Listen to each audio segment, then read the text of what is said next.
Hi guys, it's Allie with Allie Answers. I hope that you're having a fantastic day. If this is your first time watching one of my videos, then welcome. And if you've been here before, thank you. Thank you so much. And thank you for subscribing, for liking, for commenting, because all of those things mean more people see these videos and we can do more good. Over my many years of helping families over the years, I have coached lots and lots of families and seen things kind of over and over. I've seen certain patterns, and I'd like to address that today because if it can help you, and especially if it can help your loved one, then it's worth talking about. So while I am not a licensed counselor by any stretch, maybe this will be helpful to you, and I hope that it will be. A lot of times we have been warning someone in our life about them not taking care of themselves. We've been worried because they were drinking too much or smoking too much or they were sedentary. And eventually these things will catch up, right? They catch up with them. And then we're in a situation where our loved one is in the hospital or dealing with a health crisis of some kind. And at that point, a lot of families really kind of get so frustrated. They're like, this is what we've been saying. This is what we've been saying. So here, I'm going to tell you what I say to them, and I hope that it speaks to your heart.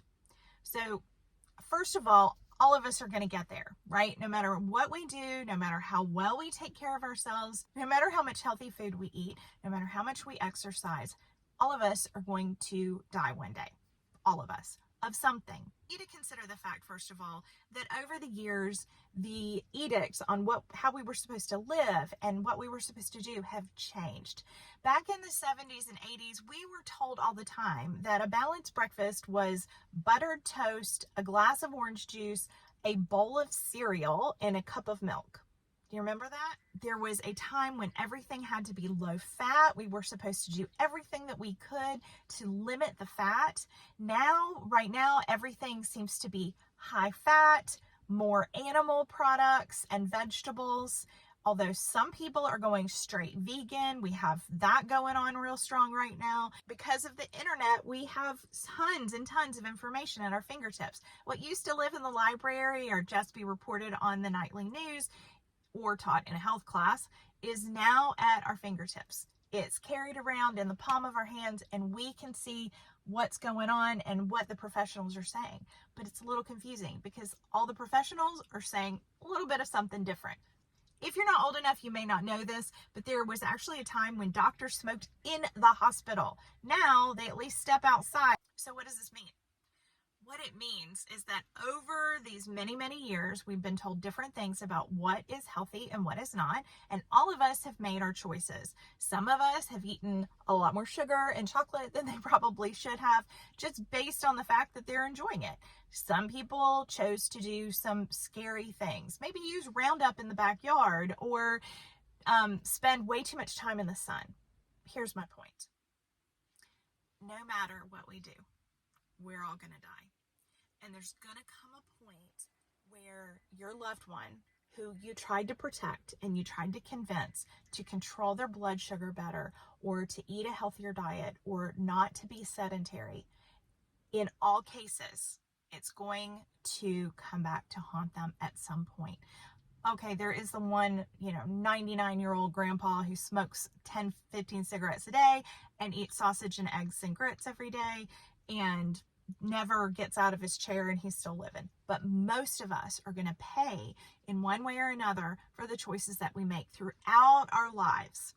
We are all the combination of all the choices that have been made for us and the choices that we've made. But the one thing that will damage your relationship with the person that you love is thinking and saying, "I told you so." It's going to be hard. It's going to be really, really hard because one day they're going to be told that the choices they made have made them sick. They're going to have vascular issues based on not taking care of their body, or they're going to have some sort of side effect or consequence for the choices that they've made. Your frustration that you told them is your frustration. And one of the things that I tell my families is that the deed is done. The damage is done. What I experience a lot with especially seniors is they've made these choices, they're laying in a hospital bed, they're hearing bad news, and they are just beating themselves up. But what's worse is that they know that their family and the people who warned them are in their minds thinking, oh, told you so. Oh my gosh, it is so painful for anyone to be sick, for anyone to get bad news, for anyone to hear that they've got cancer or heart disease, or that this stroke is something they may not come back from. It's even harder to think that your family thinks you did it to yourself. These bodies were not made to go for 200 years, so eventually things are going to get run down. Even if it is just that they have bad knees now because they ran and they exercised so much, everybody has consequences for the decisions that they make. Damaging your relationship with someone that you love is so easy.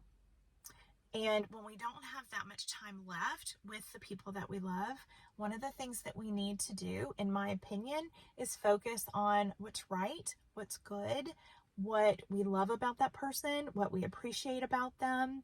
And that is going to help you control your thinking, your negative frustration, and it's also going to help you alleviate the stress between the two of you. Because what happens is, if you're thinking, I told you so, and they know that you're thinking that, there is stress and tension between the two of you. So my advice is to speak it, to speak the elephant in the room. It is what it is. No matter what any of us do, we're all going to get sick at some point. I love you. I'm going to do everything I can to help you make the best of this situation. And then you have to realize that the choices they make will continue. Even when you get home from the hospital, when you are sick, when it is your turn to be in that hospital bed, getting the test results, you don't want people to be thinking, I told you so. You did this to yourself. What you want is someone to hold your hand and say, I love you. I'm here for you. We're going to get through this. To preserve your relationship and your own sanity, that's my advice. As always, thank you very much for spending time with me today.